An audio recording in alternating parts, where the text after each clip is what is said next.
امام احمد رضا کو دنیا کا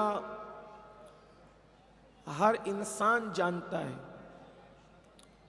یعنی اگر یہ کہوں کہ صرف اہل سنت جانتے ہیں تو یہ بات بہت کمزور سی ہوگی، بلکہ امام احمد رضا کو ہر مکتبہ فکر کا انسان جانتا ہے، چاہے ان کے اچھے تعارف کے حوالے سے جانتا ہو، چاہے ان کے غلط پروپیگنڈے ان کے بارے میں جو کیے گئے اس کے حوالے سے جانتا ہو، لیکن جانتے امام اہل سنت کو سب ہیں.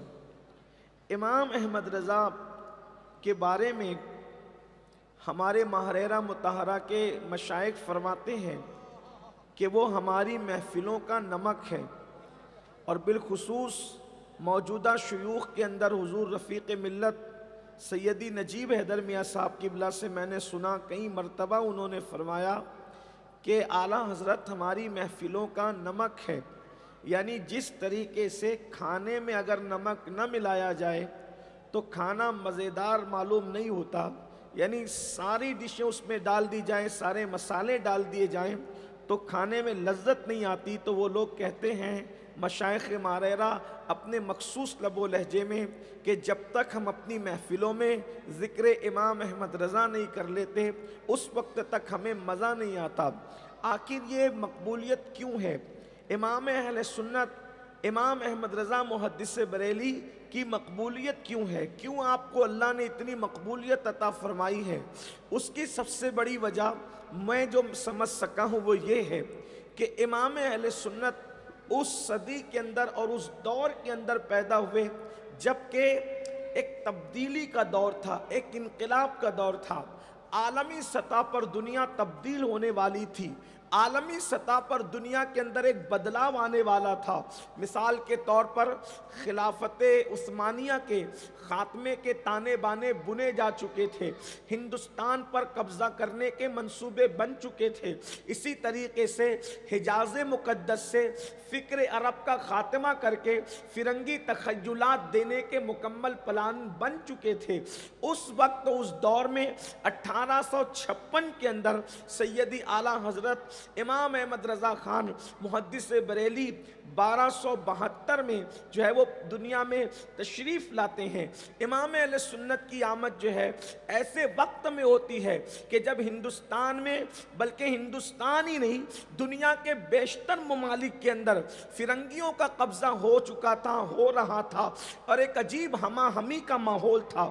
اور انگریز کو اپنی حکومت کو قائم رکھنے کے لیے کرنا یہ تھا کہ ان لوگوں کو مسلمانوں کو لڑا کر کے آپس میں انتشار اور افتراق پیدا کر کے لوگوں کے درمیان حکومت کرنا تھا. صرف مسلمان ہی نہیں بلکہ دنیا کے ہر انسان کو انہوں نے لڑانا تھا، ڈیوائیڈ کرنا تھا اور حکومت کرنا تھا. ایسے وقت کے اندر تحریکیں چلتی ہے اور کئی تحریکیں کھڑی کی جاتی ہے.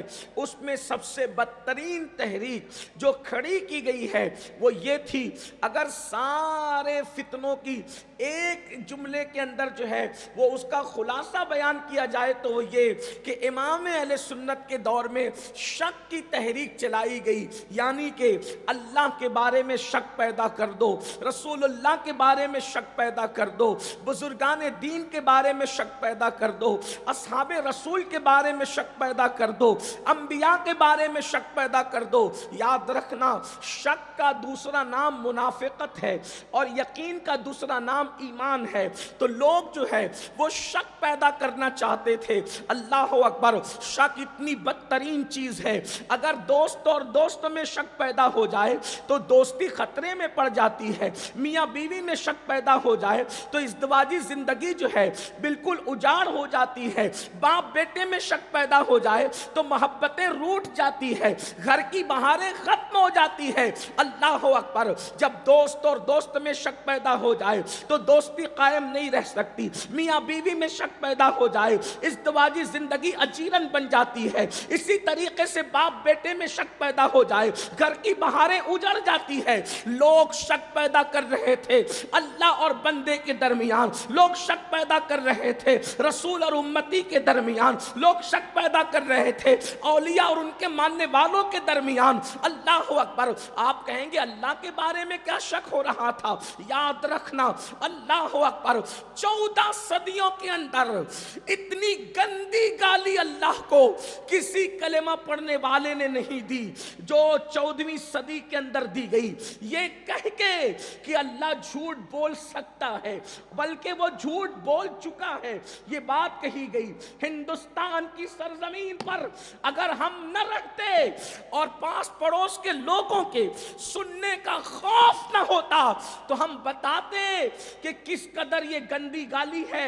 آپ اندازہ کریں، پیر جھوٹ بولے تو معتبر نہیں رہتا، باپ جھوٹ بولے تو معتبر نہیں رہتا، دوست جھوٹ بولے تو معتبر نہیں رہتا۔ اللہ اکبر۔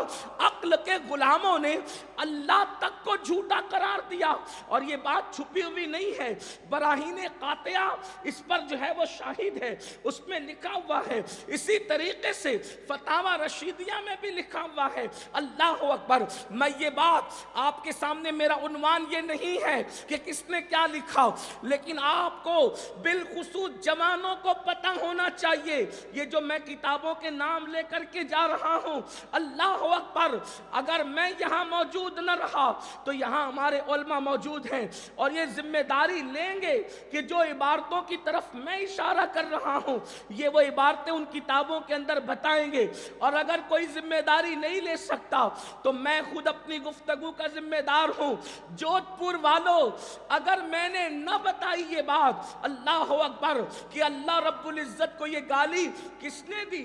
ان لوگوں نے دی جن لوگوں کے ساتھ علماء کا ٹائٹل جڑا ہوا تھا، ان لوگوں کے ساتھ جن کے نام کے ساتھ کلمے کا ٹائٹل جڑا ہوا تھا۔ یہ 14ویں صدی کا بدترین فتنہ ہے شک پیدا کرنے کا۔ اب آپ مجھے بتائیں، جب اللہ ہی پر جھوٹ کا الزام رکھ دیا گیا تو پھر سچے کی توقع انسان کس سے کر سکتا؟ اللہ اکبر۔ یہ اللہ پر تبرہ تھا۔ اور بھی باتیں ہیں، میں اس کو جو ہے وہ، چونکہ مجھے کئی عناوین پر گفتگو کرنا ہے، ویسے اگر امام اہل سنت کا عنوان تھا تو یہ عنوان ہی بہت طویل ہے، لیکن بہرحال وقت اور تقاضے کی وجہ سے اور بھی عناوین کے حوالے سے مجھے پابند کیا گیا ہے۔ لیکن میں اہل جودھ پور کے غیور جوانوں کی توجہ چاہتا ہوں۔ لوگ یہ بھی کہتے ہیں، یہ مولوی لوگ اختلافات کی بات کرتے ہیں، میں صرف آج آپ سے عدل اور انصاف کا طالب ہوں۔ کوئی بھی سن رہا ہو، ہمارا موافق ہو یا مخالف ہو، کوئی بھی بھائی سن رہا ہو، اس کی توجہ چاہتا ہوں یہ سوچ کر اپنی قبر کا خیال کرنا میرے بھائی، اللہ کی عدالت میں کھڑے رہنے کا خیال کرنا میرے بھائی، اور پھر سوچنا کہ امام احمد رضا اور ان کی فکر کو جو لوگ دنیا میں عام کر رہے ہیں، وہ لوگ آپ کے حوالے سے ہمدرد ہیں یا پھر آپ پر وہ ظلم کر رہے ہیں، یہ آپ کو خود سوچنا ہوگا۔ اللہ نے عقل دی ہے، اللہ نے شعور دیا ہے، اللہ نے سوچنے سمجھنے کی صلاحیت دی ہے۔ اللہ اکبر۔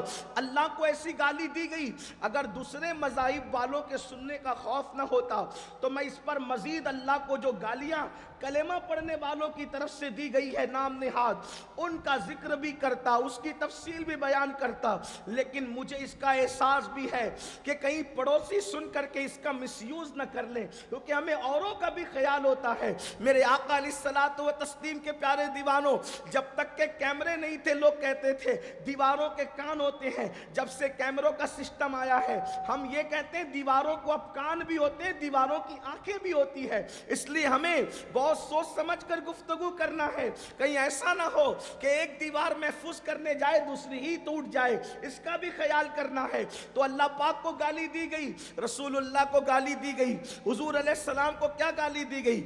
یہ کہا گیا، تقویت الایمان کا مصنف کہتا ہے کہ وہ تو مر کر کے مٹی میں مل چکے ہیں معاذ معاذ اللہ۔ اللہ اکبر، آپ اندازہ فرمائیں، آپ غور فرمائیں، اور بھی اس سے بڑھ کر کے کیسی کیسی گندی گالیاں اللہ کے رسول علیہ السلام کو دی گئی۔ اب ایک انسان جب سنے گا کہ وہ مر کے مٹی میں مل چکے ہیں، ختم ہو چکے ہیں، تو پھر کلمہ پڑھنے والا آخر آس کس سے لگائے، امید کس سے لگائے، توجہ کس کی طرف کرے، خیال کس کی طرف کرے؟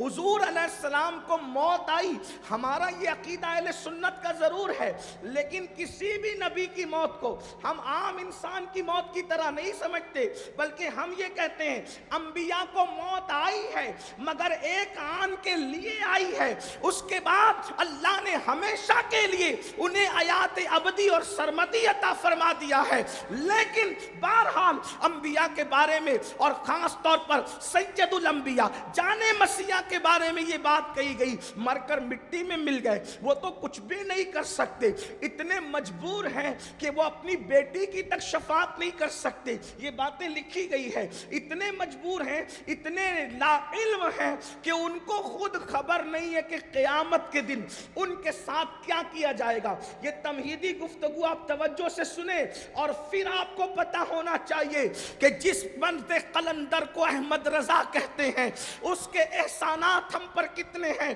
میری قوم کے جوانوں یاد رکھو، اگر کوئی نوکری دلا کر کے ہمارے بچوں کی روٹی روزی کا انتظام کرے، ہم پوری زندگی اس کے احسان تلے دبے رہتے ہیں، اس کے احسان کو ہم کیوں نہ سلام کریں؟ جس نے روٹی روزی کا انتظام نہیں کیا بلکہ ہمارے لیے ایمان بچا کر جنت کے داخلے کا انتظام کر دیا۔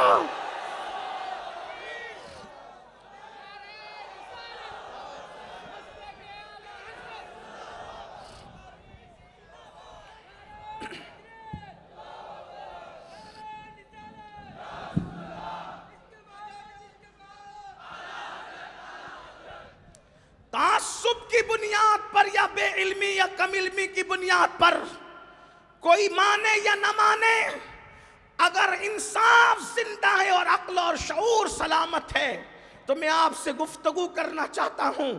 رسول اللہ کی ذات مشکوک کی گئی، اولیاء اللہ کے مزارات کو مٹی کے ڈھیر سے تشبیہ دی گئی ہے تو مٹی کا ڈھیر ہے، اسی طریقے سے اولیاء اللہ کا مذاق اڑایا گیا، صحابہ کرام کو گالیاں دی گئی، اہل البیت کو گالیاں دی گئی۔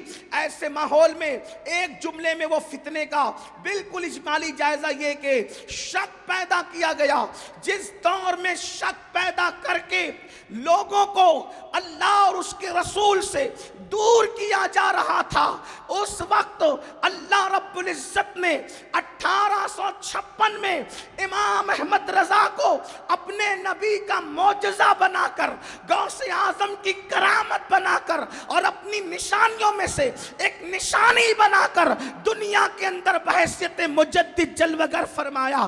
آپ دنیا میں تشریف لائے اور جب شک پیدا کیا جا رہا تھا، امام احمد رضا نے ایک دعوت دی جس کو دعوت یقین کہتے ہیں۔ لوگوں نے ایک عبارت میں اللہ کے جھوٹ بولنے کو ممکن کہا۔ میرے امام نے کئی کتابیں لکھی اور سبحان و سبو لکھ کر کے ان کے فتنے کو دھول چٹایا اور قرآن کی آیت سے استدلال فرمایا، او جھوٹے مکاتب فکر والو، وہ تمہارا کوئی ہوگا جو جھوٹ بول سکتا ہے، ہمارا تو اللہ وہ ہے۔ قرآن کہتا ہے قل صدق اللہ، محبوب کہہ دو کہ اللہ سچا ہے۔